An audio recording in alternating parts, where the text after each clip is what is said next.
శాంతికి రాహ్ మే, శాంతి అంటే పీస్, శాంతికి రాహ్ మే అంటే శాంతి అనే మార్గంలో, రాహ్ అంటే రాస్తా. ఇది వచ్చి ఉపవాచక్ పాఠ, ఉపవాచక్ అంటే నాన్ డీటెయిల్ లెసన్ అనమాట. यदि हमारे पास दुनिया का सारा वैभव और सुख साधन उपलब्ध है, మన దగ్గర ప్రపంచంలో కావాల్సినంత వైభవంగా బతుకుతా ఉన్నాం మనము. మన దగ్గర సుఖ సాధనాలు అంటే హ్యాపీగా జీవించడానికి కావాల్సిన ఇన్స్ట్రుమెంట్స్ అన్నీ మన దగ్గర ఉన్నాయి.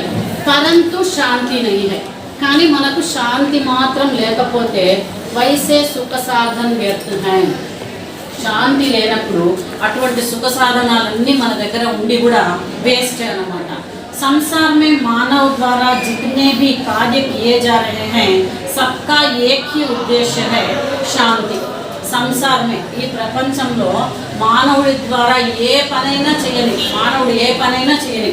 ఇప్పుడు మీరందరూ 10th క్లాస్ చదువుతూ ఉంటారు, 10th బాగా చదివి ఇంటర్ చదవాలనుకుంటారు, డిగ్రీకి వెళ్ళాలనుకుంటారు. దీని వెనకాల ఏముంటుంది? ఈ చదువు అంతా అయిపోయాక ఏదో మంచి జాబ్ వస్తుంది, శాంతిగా బతకచ్చు.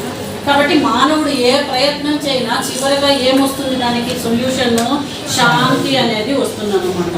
सबसे पहले तो हमें यह जान लेना चाहिए कि शांति क्या है. మరి ఫస్ట్ మనము శాంతి అనే పదానికి అర్థం తెలుసుకోవాలి. శాంతి का केवल यह अर्थ नहीं कि मुख से चुप रहे. శాంతి అంటే కేవలం ముఖంతో సైలెంట్గా ఉండడం. ఇప్పుడు లెసన్ జరుగుతుంది కాబట్టి మీరంతా ముఖంతో ఎలా ఉన్నారు? సైలెంట్గా ఉన్నారు. అంటే మీరు సైలెంట్గా ఉన్నంత మాత్రాన మీరందరూ శాంతిగా ఉన్నట్లా? లేదు. ఒక్కొక్కరి మనసులో రకరకాల ఆలోచనలు, రకరకాల భావాలు వస్తూ ఉంటాయి. కానీ క్లాస్లో టీచర్ లెసన్ చెప్తున్నారు కాబట్టి సైలెంట్గా ఉండాలి, కాబట్టి శాంతిగా ఉన్నట్లు ముఖ్ సే చుప్ రహనా, నోటి ద్వారా సైలెంట్గా ఉన్నారన్నమాట. अपितु मन को नियंत्रित कर उसे बुराई के रास्ते पर चलने से रोकना ही वास्तविक शांति है. तो शांति का अर्थ क्या है अंटाరు. Very very important 3 marks question. शांति का अर्थ क्या है अंटाరు. शांति का अर्थ मुख से चुप रहना नहीं है, मन को नियंत्रित करना है. क्या करना है? मन को नियंत्रित करना है. मन को नियंत्रित कर बुराई के रास्ते पर चलने से रोकना है. ఇది బాగా ఇంపార్టెంట్, లైఫ్ లో కూడా ఇంపార్టెంట్ అన్నమాట. बुराई के रास्ते पर चलने से रोकना ही वास्तविक शांति है. మీ డైరీ ఉంటే రాసి పెట్టుకోండి, వెరీ వెరీ ఇంపార్టెంట్. శాంతి కా అర్థ క్యా హై అంటే శాంతిగా ఎవరు బతకగలుగుతాడు ఈ లైఫ్లో అంటే मन को नियंत्रित करना चाहिए. మనసు అనేది మన నియంత్రణలో ఉండాలి. మనసు ఎట్లెట్లా వెళ్ళాలి, చెడు చేయాలి, చెడుకు ఆకర్షితుడవుతుంది. కానీ మనసును మనం నియంత్రణలో పెట్టుకొని బురాయికే రాస్తే పర్ చల్నే సే రోక్నా హై. చెడు దారిలో నడవకుండా మనల్ని మనము కంట్రోల్ చేసుకుంటే అప్పుడే మనం శాంతిగా ఉండగలుగుతాం. ఎప్పుడైతే చెడు దారిలో నడుస్తామో ఆటోమేటిక్గా అశాంతి అనేది ఉంటుంది. ఎప్పుడైతే మంచి దారిలో నడుస్తామో వాస్తవిక శాంతి మిత్తి హై. నిజంగా శాంతి అనేది మనకు మంచి దారిలో నడిచినప్పుడే దొరుకుతుంది. ఇసిలియే జహా శాంతి హై వహా సుఖ్ హై. కాబట్టి శాంతి ఎక్కడైతే ఉంటుందో అక్కడ మనం సుఖంగా ఉండగలుగుతాము. జహా సుఖ్ హై వహీ స్వర్గ హై. ఎక్కడైతే సుఖం ఉంటుందో ఆ ఇల్లు స్వర్గంగా ఉంటుంది. జహా స్వర్గ హై వహీ దునియా కా శ్రేష్ఠ స్థానం హై. ఎక్కడైతే స్వర్గం లాగా బతకగలుగుతామో అదే ప్రపంచంలో ఒక ఉత్తమమైన స్థానం అన్నమాట. युद्ध, दुख, लालच और सभी पीड़ाओं को मिटाने का एकमात्र साधन है शांति. మరి యుద్ధాలు సంభవిస్తాయి. యుద్ధాలు రాకుండా ఉండాలన్నా, దుఃఖం లేకుండా ఉండాలన్నా, లాలచ్ అంటే దురాశ లేకుండా ఉండాలన్నా, ఇవన్నీ పోగొట్టాలంటే ఒకే ఒక సాధనం ఏది అంటే శాంతి. धन दौलत से भौतिक संपदा खरीद सकते हैं किंतु शांति नहीं. ధన్ దౌలత్, మీ దగ్గర డబ్బులు బాగా ఉన్నాయి, సంపద బాగా ఉంది, మరి దాంతో భౌతిక సంపద ఖరీద్ సక్తే హై. భౌతిక సంపద అని దేన్ని అంటారంటే దేన్నైతే మనం డబ్బుతో విలువ కడతామో వాటిని ఏమంటారంటే భౌతిక సంపద అంటారు. డబ్బులు పెట్టి కొనగలిగేటివన్నీ కూడా దేని కిందకు వస్తాయంటే భౌతిక సంపద. మరి శాంతి అనేది డబ్బులు పెట్టి మనము కొనలేము. यही कारण है दुनिया भर के कई धनी देश शांति को बनाए रखने के लिए युद्ध के लिए तत्पर हो रहे हैं.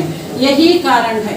ఏ కారణము అంటే డబ్బు కోసము, సంపద కోసము ప్రపంచంలో చాలా దేశాలు ఇతర దేశాలపైకి యుద్ధానికి పోతారు. ఎందుకు యుద్ధానికి పోతారు? ఆ దేశంలో ఉండే సంపదను తమ దేశానికి తెచ్చుకొని తమ దేశం రిచ్ కంట్రీగా మార్చుకోవడానికి యుద్ధాలు చేస్తూ ఉంటారన్నమాట. युद्ध में कभी शांति स्थापित नहीं हो सकती, बल्कि सभी देशों के बीच चर्चा एवं सहयोग के द्वारा शांति की स्थापना की जा सकती है. युद्ध से कभी शांति नहीं स्थापित कर सकते. యుద్ధాలు చేయడం వలన మనము ఎప్పుడు శాంతిని స్థాపించలేము. మరి శాంతిని స్థాపించాలంటే ఒక దేశం ఇంకొక దేశంపైకి యుద్ధానికి పోకుండా ఉండాలంటే మనం ఏం చేయాలి? సభీ దేశం కే బీచ్ చర్చ ఏవం సహయోగం కన్నా చాలి. ఆ ఇరు దేశాలని కూర్చొని పెట్టుకొని చర్చ చేయాలి. ఆ తర్వాత సహయోగం అంటే సహాయ సహకారాలు అందిస్తే ఆ దేశాల పట్ల శాంతిని స్థాపించగలుగుతాము. इसी उद्देश्य से 24 अक्टूबर 1945 में संयुक्त राष्ट्र संघ की स्थापना हुई. तो दोनों देशों के किसी भी देश के बीच में युद्ध नहीं चलने के कारण 24 अक्टूबर 1945 संयुक्त राष्ट्र संघ की स्थापना हुई.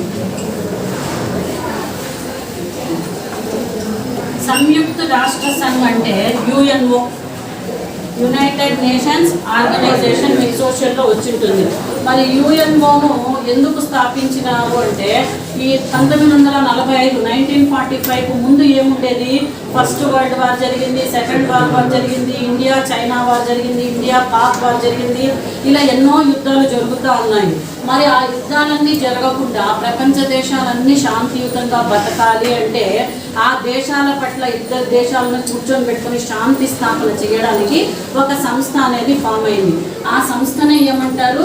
సంయుక్త రాష్ట్ర సంఘ అంటారు, యునైటెడ్ నేషన్స్ ఆర్గనైజేషన్ అంటారు. మరి ఈ సంస్థ ఎప్పుడు స్థాపించడం జరిగింది? 24 अक्टूबर 1945. ఇది అండర్లైన్ చేసుకోండి. इसका मुख्य उद्देश्य है विश्व के सभी देशों के बीच शांति की स्थापना करना. तो संयुक्त राष्ट्र संघ का मुख्य उद्देश्य क्या है? विश्व के सभी देशों में ప్రపంచంలో ఉండే అన్ని దేశాల్లో शांति की स्थापना करना, शांतिని స్థాపించడం. इतना ही नहीं, शांति के क्षेत्र में उत्कृष्ट कार्य करने के लिए हर वर्ष नोबेल पुरस्कार भी दिया जाता है. మరి ఈ సంస్థ శాంతి క్షేత్రంలో ప్రపంచంలో ఎవరైతే ఎక్కువగా పాటుపడతారో, ఎవరైతే తమ సహాయ సహకారాలు అందిస్తారో వాళ్లకు ఒక ప్రైజ్ కూడా ఇస్తుంది. ఆ ప్రైజ్ ఏది అంటే నోబెల్ పురస్కార్. నోబెల్ పురస్కార్ అనే ప్రైజ్ కూడా ఇస్తుంది అన్నమాట. शांति की स्थापना में अपना जीवन समर्पित करने वाले कई महान हस्तियां हैं. మరి ఈ విధంగా శాంతి స్థాపన కోసం పాటుపడిన వాళ్ళు గొప్ప గొప్ప వ్యక్తులు చాలా మంది ఉన్నారు. यहाँ उन्हीं में से 2 महान लोगों के महान कार्यों के बारे में दिया जा रहा है. మరి దాంట్లో నుంచి ఇద్దరు గొప్ప వ్యక్తులు వాళ్ళు చేసిన గొప్ప గొప్ప పనుల గురించి మీకు ఇక్కడ ఇంట్రడ్యూస్ చేస్తున్నారు. जिन्होंने अपना सारा जीवन अहिंसा, शांति, सेवा और भाईचारे की स्थापना में लगा दिया है. మరి ఇద్దరు వ్యక్తులు తమ జీవితం మొత్తం దేనికోసం త్యాగం చేస్తారంటే అహింస, శాంతి, సేవ చేయడము, భాయిచారా అంటే బ్రదర్లీహుడ్ నేచర్ స్థాపించడం కోసమే తమ జీవితాన్ని త్యాగం చేస్తున్నారు. అలాంటి ఇద్దరు వ్యక్తులను మీకు పరిచయం చేస్తున్నారు. అందులో ఒకరు వచ్చి నెల్సన్ మండేలా. शांति की स्थापना में रहने वाला पहला व्यक्ति कौन है? Nelson Mandela. और दूसरी है मदर टेरेसा. Mother Teresa. ఈ ఇద్దరు చాలా మంది ఉన్నారు. దాంట్లో మీకు ఇద్దరు వ్యక్తుల్ని ఇంట్రడ్యూస్ చేస్తున్నారు. ఇప్పుడు నెల్సన్ మండేలా చూడండి. मंडेला के नाम से विश्व भर में प्रख्यात शांति दूत. మరి ఈ మండేలాను ఏమని పిలుస్తారంటే శాంతి దూత అంటారు, శాంతి దూత అంటారు. మరి శాంతి దూత యొక్క పూర్తి పేరు, పూరా నామ్ నెల్సన్ రోలీ హలాహలా మండేలా. నెల్సన్ మండేలా అంటాం మనము. పూర్తి పేరు ఏమంట? నెల్సన్ రోలీ హలాహలా మండేలా. उनका जन्म 18 जुलाई 1918 को दक्षिण अफ्रीका में हुआ. మరి ఇక్కడ ఎప్పుడు జన్మించారంటే 18 జూలై 1918 को दक्षिण अफ्रीका में इनका जन्म हुआ. वे दक्षिण अफ्रीका के प्रथम अश्वेत राष्ट्रपति थे. మరి దక్షిణ అఫ్రికా के अश्वेत, अश्वेत श्वेत అంటే తెలుగు, అశ్వేత్ అంటే నలుపు. అంటే దక్షిణాఫ్రికాలో ప్రజలను రెండుగా విభజించి పాలించేవాళ్ళు. ఒకటి తెల్ల వైట్ పీపుల్, రెండవది బ్లాక్ పీపుల్ అనమాట. మరి బ్లాక్ పీపుల్కు రాష్ట్రపతిగా మొట్టమొదటి రాష్ట్రపతిగా ఉన్న వ్యక్తి ఎవరు అంటే నెల్సన్ మండేలా. राष्ट्रपति बनने से पूर्व वे दक्षिण अफ्रीका में सदियों से चल रहे रंगभेद का विरोध करने वाले अफ्रीकी नेशनल कांग्रेस और इसके सशक्त गुट उन्मुखतोवे सचिवे के अध्यक्ष रहे. మరి ఇతడు ఫస్ట్ డైరెక్ట్గానే రాష్ట్రపతి కాలేదు దక్షిణాఫ్రికాకు. ఆ రాష్ట్రపతి కాకముందు ఏం చేస్తున్నాడంటే ఇతడు దక్షిణాఫ్రికాలో సదియోన్సే కొన్ని వేల సంవత్సరాల నుంచి రంగభేదిక విరోధం అంటే కలర్ను బట్టి డిఫరెన్స్ చూపించేవాళ్ళు. వైట్ పీపుల్ను ఒకలాగా, బ్లాక్ పీపుల్ను ఒకలాగా ట్రీట్ చేసేవాళ్ళు. దీన్ని విరోధించడానికి ఇతడు ఒక పార్టీని స్థాపించినాడు. ఆ పార్టీ పేరు వచ్చి ఆఫ్రికీ నేషనల్ కాంగ్రెస్ అనే పార్టీని స్థాపించాడు. ఈ పార్టీ యొక్క గ్రూప్ ఆఫ్ ద మెంబర్స్ యొక్క పేరు ఏమంటే ఉమకోతో వే సిజవే అంటారు. వాళ్ళ ఆఫ్రికీ భాషలో ఉమకోతో వే సిజవే అనే ఒక సంస్థను స్థాపించాడు. దానికి అధ్యక్షుడుగా ఉన్నాడు. रंगभेद विरोधी संघर्ष के कारण उन्हें 37 वर्ष राबेन द्वीप के कारागार में बिताना पड़ा. మరి వైట్ పీపుల్ అంటే ఎవరు? బ్రిటిషర్స్. బ్లాక్ పీపుల్ అంటే వీళ్ళ మండేలా లాంటి వాళ్ళు. ఎప్పుడైతే విరోధ్ చేస్తాడో, ఒక పార్టీ పెట్టి వాళ్ళకి అగెయిన్స్ట్గా ఉంటాడో వాళ్ళు గమ్మున ఉంటారా? వాళ్ళు మండేలాని ఏం చేస్తున్నారంటే అరెస్ట్ చేసి 27 years జైలు శిక్ష విధించినారు. ఎన్ని సంవత్సరాలు విధించినారు? 27 years. రాబెన్ ద్వీప్, ఆ జైలు పేరేమి? రాబెన్ ద్వీప్ అనే ఒక ద్వీపంలో ఉండే జైలులో అతన్ని బంధించి ఉంచినారనమాట. ఉన్హే కోయలా ఖనిక్ కా కామ్ కర్నా పడా థా. మరి జైల్లో కూర్చొని పెట్టి అన్నం పెట్టారు, అక్కడ పని చేయాలి. కోయలా ఖనిక్ అంటే బొగ్గు గనుల్లో ఇక్కడికి పని చేయించేవారు. सन 1990 में श्वेत सरकार से हुए एक समझौते के बाद उन्होंने नए दक्षिण अफ्रीका का निर्माण किया. ఈ విధంగా 27 సంవత్సరాలు అతడు బొగ్గు గనుల్లో పనిచేసి జైలు శిక్ష అనుభవించిన తర్వాత 1990లో తెల్లదొరలకు ఇతడికి మధ్య ఒక సమझौता అంటే ఒక ఒప్పందం జరిగింది. ఒప్పందం జరిగిన తర్వాత ఈ బ్లాక్ పీపుల్కి సపరేట్గా దక్షిణాఫ్రికాను నిర్మించుకోమని చెప్పేసి ఇతడికి అధికారాన్ని ఇచ్చేశారు. वे दक्षिण अफ्रीका एवं समूचे विश्व में रंगभेद विरोध का करने का प्रतीक बन गए. అప్పటి నుంచి అతడు ఫేమస్ అయిపోయినాడు. దక్షిణాఫ్రికాలో మిగతా కంట్రీస్లో అంతా కూడా ఈ రంగభేద్గా విరోధ్ చేసి కలర్ డిఫరెన్స్ గురించి విజయం సాధించినాడు బ్రిటిష్ పీపుల్ దగ్గర, తెల్లదొరల దగ్గర అని ఇతడు ఫేమస్ అయినాడు. संयुक्त राष्ट्र संघ ने उनके जन्मदिन को नेल्सन मंडेला अंतर्राष्ट्रीय दिवस के रूप में मनाने का निर्णय किया. మరి సంయుక్త రాష్ట్ర సంఘ యుఎన్ఓ వచ్చి ఇతడి జన్మదినాన్ని ఏంగా జరుపుకోవాలని చెప్పేసి చెప్పింది. నెల్సన్ మండేలా అంతర్రాష్ట్రీయ దివస్ అంటే ఇంటర్నేషనల్ డేగా ప్రకటించింది అనమాట. दक्षिण अफ्रीका के लोग मंडेला को व्यापक रूप से राष्ट्रपिता मानते हैं. ఈ విధంగా నల్లదొరలకు అక్కడ ఉండే నల్లవాళ్లకు ఇతడు స్వాతంత్రాన్ని తెప్పించాడు కాబట్టి ఇతన్ని ఏం చేసేవారంటే రాష్ట్రపితగా కొలిచేవాడు. మనకు రాష్ట్రపిత ఎవరు? మహాత్మా గాంధీ. కాబట్టి దక్షిణాఫ్రికా పీపుల్కు రాష్ట్రపిత ఎవరు అంటే నెల్సన్ మండేలా అనమాట. उन्हें लोकतंत्र के प्रथम संस्थापक और उद्धारकर्ता के रूप में देखा जाता था. అట్లా వాళ్ళకు లోకతంత్ర అంటే స్వాతంత్రం వచ్చిన తర్వాత ప్రథమ ఉద్ధారకర్త, ఆ దేశాన్ని డెవలప్ చేసే ప్రథమ పౌరుడిగా అతన్ని గౌరవించేవాళ్ళు. దక్షిణ అఫ్రికా మే ప్రాయः उन्हें మదీబా कहकर बुलाया जाता है. కాబట్టి అప్పటి నుంచి దక్షిణాఫ్రికా పీపుల్ అందరూ ఇతడికి గౌరవంగా మదీబా అని పిలిచేవాళ్ళు. మదీబా అంటే వాళ్ళ లాంగ్వేజ్లో యహ్ శబ్ద్ బుజుర్గ్ కే లియే సమ్మాన్ సూచక్ హై. మదీబా అనే పదం ఏమి అంటే బుజుర్గ్, గొప్ప వాళ్ళ కోసము గౌరవ సూచకంగా వాడే పదం అనమాట. उन्हें अब तक 250 से भी अधिक राष्ट्रीय व अंतर्राष्ट्रीय पुरस्कारों से सम्मानित किया गया है. ఇప్పటి వరకు అతడికి 250 స్టేట్ లెవెల్లో కానీ ఇంటర్నేషనల్ లెవెల్లో, నేషనల్ లెవెల్లో అవార్డ్స్ అనేటివి వచ్చినాయి. सन 1993 में నోబెల్ శాంతి పురస్కార్. మరి నోబెల్ ప్రైజ్ అనేది అతడికి ఎప్పుడు వచ్చిందంటే 1993లో నోబెల్ ప్రైజ్ అనేది వచ్చింది. భారత రత్న అదే ఇయర్ అతడికి భారత రత్న కూడా వచ్చింది. నోబెల్ ప్రైజ్తో పాటు భారత రత్న పురస్కారం కూడా వచ్చింది. और 2008 में గాంధీ శాంతి పురస్కార్ 2008లో గాంధీ పీస్ అవార్డు కూడా ఇవ్వడం జరిగింది. उनका स्वर्गवास 23 नवंबर 2013 को हुआ.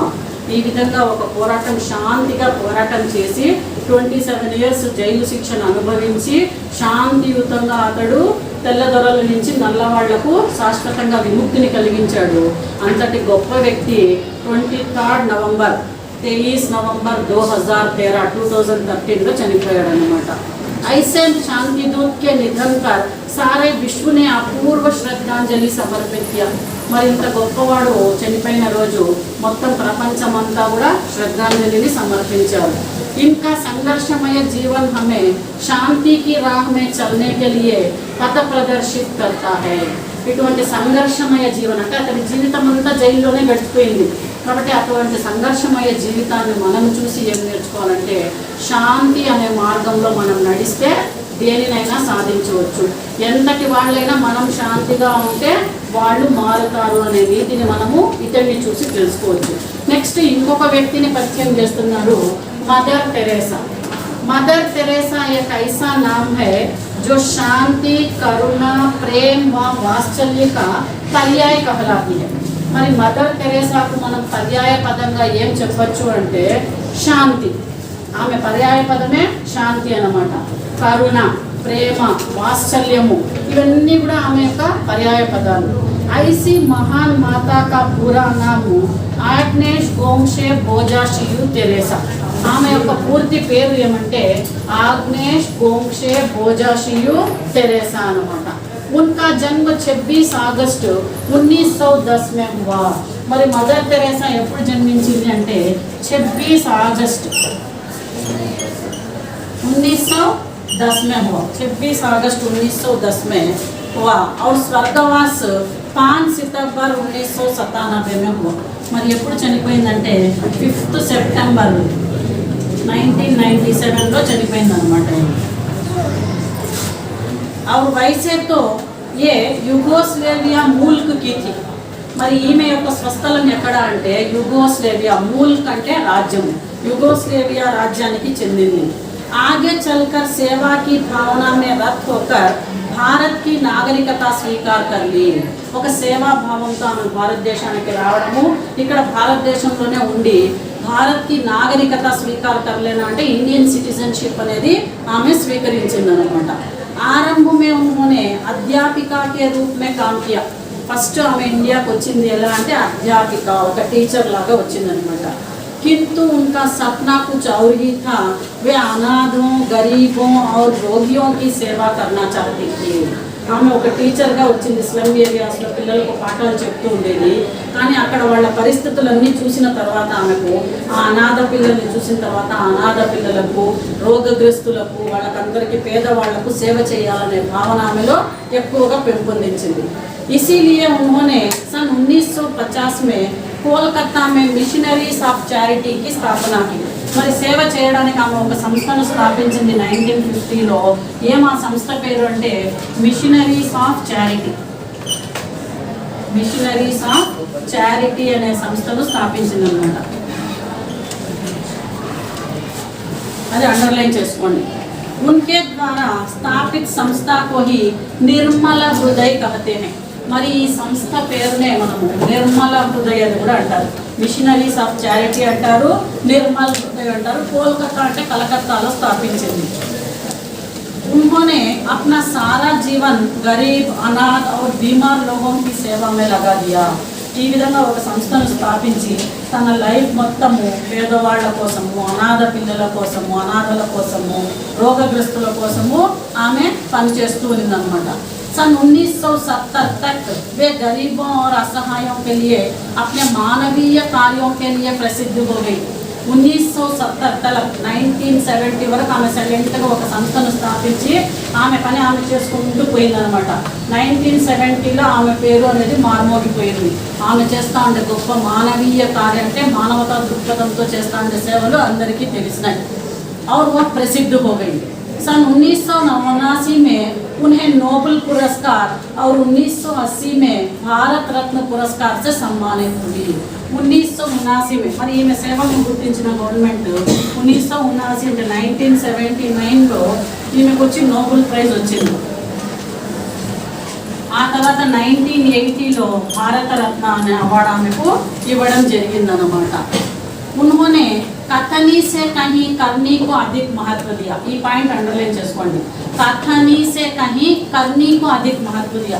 मदर तेरेसा ने अपने जीवन में क्या सिद्ध कर दिखाया అనేది వెరీ వెరీ ఇంపార్టెంట్ క్వశ్చన్।